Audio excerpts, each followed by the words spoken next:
U evropskim integracijama Srbije pitanje Kosova i poglavlja 35 važno je ne samo zbog onoga što se često u našoj javnosti pominja, to je ne želi Evropska unija da se unosi još jedan konflikt tamo gde već drugi postoje, već zato što se u odnosu Srbije prema Kosovu najbolje odslikava kakva je trenutna politika Srbije. Evropa nije da ne želi da unese još jedan konflikt, nego ne želi jednu neodgovornu državu koja se prema ključnim evropskim vrednostima, kao što su mir, osuda zločinaca na kojima je Evropa nastala, ne želi državu koja te vrednosti ne poštuje. I zato je pitanje Kosova i poglavlja 35 najvažnije. Pa to je pre svega implementacija sporazuma koji su već potpisani i dogovoreni u Briselu. U suštini govorimo o prelaznim merilima, ali tako? Znači to je implementacija sporazuma koji su već potpisani. Takođe očekuje se nastavak, da kažem, pregovora, odnosno nastavak angažovanja Srbije u procesu pregovora, odnosno dijaloga sa Prištinom. Da bi se poglavlje zatvorilo, potrebno je da se ispune nekakvi kriterijumi. U ovom trenutku mi ne znamo tačno koji su to kriterijumi. Sa jedne strane to nije fair prema Srbiji, ali sa druge strane suština tog poglavlja podrazumeva normalizaciju odnosa sa Kosovom. Šta znači normalizacija? To je nešto što je komplikovano za proceniti u ovom trenutku, ali zasigurno znamo da Srbija neće zatvoriti to poglavlje ukoliko ne postoji pravno obavezujući ugovor između Beograda i Prištine. Kriterijumi su zdrav razum i poštovanje tih osnovnih vrednosti. Ratni zločinac je zločinac i neće ga država glorifikovati i ukoliko želiš dobro, ukoliko želiš normalizaciju, nećeš sapledati Kosovo u mogućnosti da ostvari, da nađe svoju sreću u svetu. Nećeš mu to onemogućiti. 15 stavki koje se Srbija zajedno sa Kosovom složilo, od formiranja zajednice do ukidanja paralelnih institucija Srbije na Kosovu. Za sada deo Srbije je ispunjen u načelu.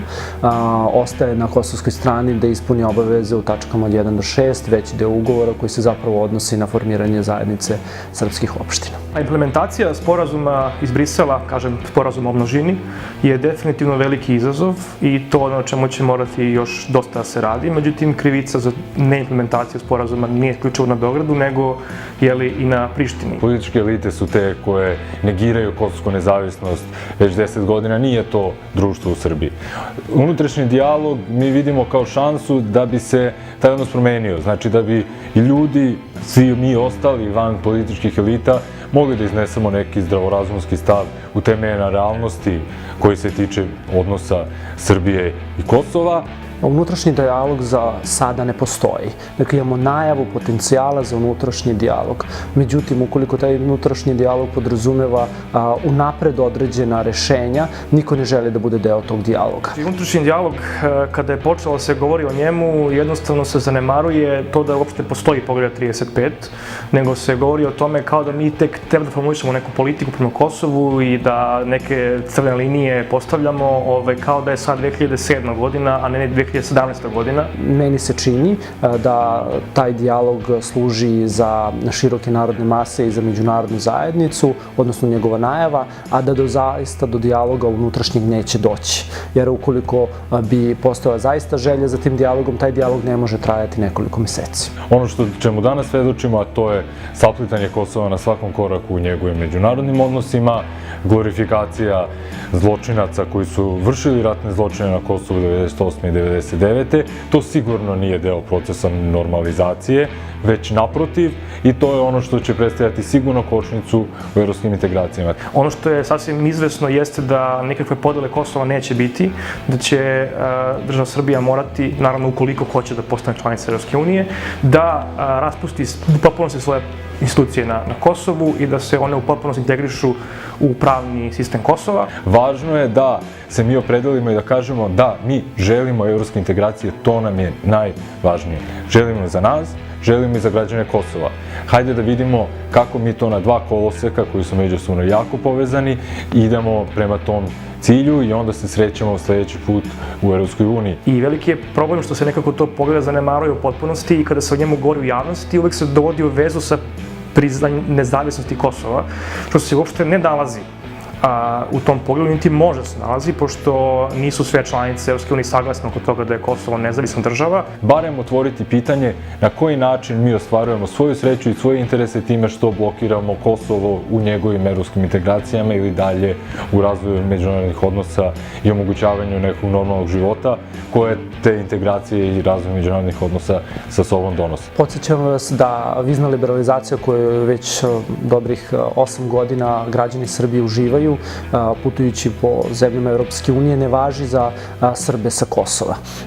Pre svega to znači sloboda kretanja građana Kosova i kretanja građana Srbije van granica Srbije. Najvažnija prepreka trenutno za nastavak implementacije dogovorenog jeste na strani vlade u Prištini, u smislu da se nastavi da se radi na implementaciji sporazuma o ZSO. Zatim diplome nacionalne manjina, albanska nacionalna manjina na jugu Srbije ima velike poteškoće da se zapošljava zato što se njihove diplome ne priznaju. Ne priznaju se iz razloga što su dobijeni na Kosovu, ali sa druge strane država Srbija nije učinila mnogo da omogući obrazovanje albanskoj zajednici na sopstvenom jeziku kao što naš ustav garantuje. Poglavlje 35 će se na kraju izmeriti u tome da li smo mi društvo koje zaslužuje da bude deo evropske porodice koja je zasnovana na miru i dobrosusedskim odnosima. To često zaboravljamo, a izgovor za to što zaboravljamo jeste jer to su kao zaboravili i Nemci, i Francuzi, i Britanci. Nisu. Mobilna telefonija ne funkcioniše, centralna Srbija sa Kosovom, dakle ne funkcioniše pisma, ne funkcioniše prenos paketa i tako dalje, tako da to dodatno otežava ne samo građanima, već i privredi.